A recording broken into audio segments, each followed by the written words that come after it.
Hello, my name is Sonia Martinez, and I'm here to discuss the leadership intern activity related to extracurricular activities. As part of this leadership activity related to extracurricular activities, I worked on reviewing the high school cheerleading constitution, as well as processes and procedures in place for tryouts. A few weeks ago, the high school principal met with the superintendent and I about concerns the cheer sponsor had regarding the constitution and processes procedures that were all put in place by a previous sponsor.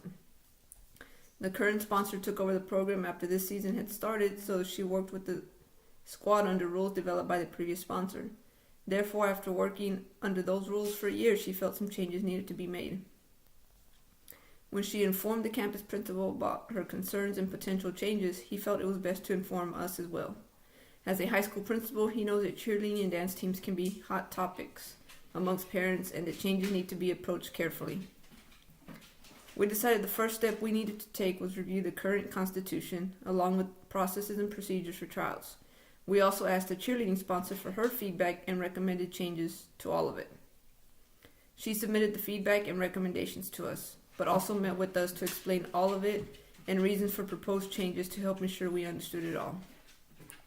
The campus principal and I sat down to review the recommendations to determine which options were in the best interest of the students. I also reviewed the recommendations and our thoughts with the superintendent. Due to some potential special interest with certain people involved, the superintendent suggested I visit with legal counsel briefly to obtain their feedback. This would help ensure that if changes were made, others who sometimes expose special interest would not complain about something that could be a valid concern. The recommended changes from the cheerleading sponsor were to add a more structured demerit system, remove a permanent member clause, which it automatically allows students who made the varsity squad for 9th, 10th, and 11th grades automatic varsity membership for the 12th grade year without having to try out, and making adjustments to the squad makeup by having two distinct squads as had been done a few years ago, sub-varsity and varsity. More specifically, the cheer sponsor proposed having the sub-varsity squad made up of only 9th grade students and the varsity squad made up of only 10th, 11th, and 12th grade students. After we met together as administrators, we felt some of these recommendations were justifiable, but needed to adjust them slightly in a way that were best for the students and not punish them. We agreed that a more structured demerit system needed to be developed so that students knew up front what was expected of them. We agreed it was not best practice to have a permanent member clause within the Constitution, but decided it would be best to grandfather current high school students into the clause and start new with the incoming 9th grade cohort. We also agreed that it would be best to go back to having two separate squads to be more aligned with surrounding districts, but felt that the 12 best at trials should be in varsity and the next 8 highest scores should be in the sub-varsity. In other words, grade classification shouldn't matter. We decided that the grade classification should not matter in an effort to be consistent with other extracurricular activities such as sports teams. I then discussed the proposed changes with legal counsel for their feedback and assistance with wording of some of the changes within the Constitution. Furthermore, we asked them to review the rest of the Constitution to ensure proper wording and policies were in place.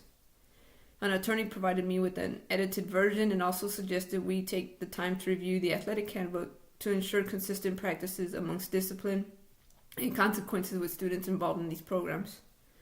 I felt that this experience has opened up my eyes to how hot of a topic extracurricular activities such as this can be due to high involvement from parents. It proved to be the case, because now that these changes are being rolled out and presented to parents, some have questions regarding the changes and why we are making the changes. Meetings are being held to help explain the changes to parents, and they are being receptive to the information. I feel the next step should be not only to review the athletic program handbook, but all handbooks related to any extracurricular activities.